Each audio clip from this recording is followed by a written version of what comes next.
Before you get started spraying, if you do not have a lot of experience, it is best to start on a large flat area, like the side of a house or other area not easily seen.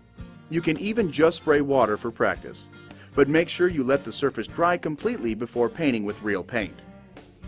In a good spray pattern, the paint or coating material is completely and evenly distributed onto the surface. There are several techniques that you can use to ensure a quality finish. Use some scraps of cardboard to test the quality of the spray pattern. Start at the minimum spray pressure and slowly increase the pressure until a good spray pattern is achieved. This is a good spray pattern.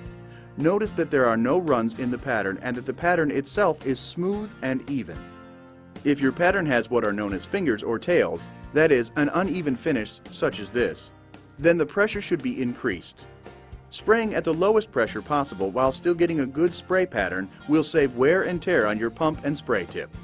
If you are at the maximum pressure setting and the spray pattern is still not suitable, a smaller spray tip hole size should be used, or your material may need to be thinned. The spray gun should be held approximately 12 inches from the surface and aim straight at the surface like this. Keep the gun a consistent distance from the surface. Move across the surface in order to keep the gun pointed straight at the surface. Fanning the gun to direct the spray at an angle causes an uneven finish. Flex your wrist at the beginning and end of each stroke to maintain an even coat. Don't spray at an angle. Keep the gun perpendicular to the surface. To practice proper gun positioning without spraying, try moving the gun and holding it perpendicular to the surface only 2 inches from the wall to learn the technique. Notice how at the beginning and end of each stroke you must flex your wrist to keep the gun and tip square to the surface. Move out to 12 inches for further practice. Work in sections only as far as you can comfortably reach. First, spray the outer edges and cut in any corners. Then point the spray tip at the edge of the previous stroke so the spray pattern is actually overlapping the prior stroke by 1/2. Trigger the spray gun after beginning each stroke and release before ending the stroke. Your arm should be moving before and after you trigger the gun. This will prevent blotches of thick coating at the beginning and end of each stroke. To ensure an even amount of paint on the surface, after completing the first stroke, aim the spray gun so the tip points at the edge of the previous stroke, overlapping each stroke by 1/2. When spraying on broad open surfaces such as ceilings and bare walls, the outside edges should be sprayed first. Then the middle can be sprayed more quickly.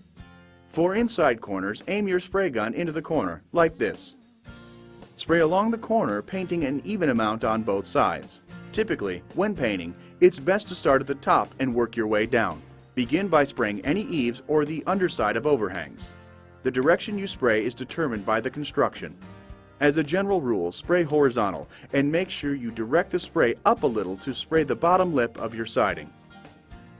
With a little practice, this easy-to-use sprayer will have you spraying like a pro in no time. Remember, hold the gun straight with no tilt up or down, or angle left or right.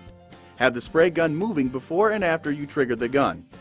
Move at a consistent speed, and when spraying, overlap the prior stroke by 50%. Allow significant time for the paint to dry before removing tape from your trim. This will result in crisp, clean lines.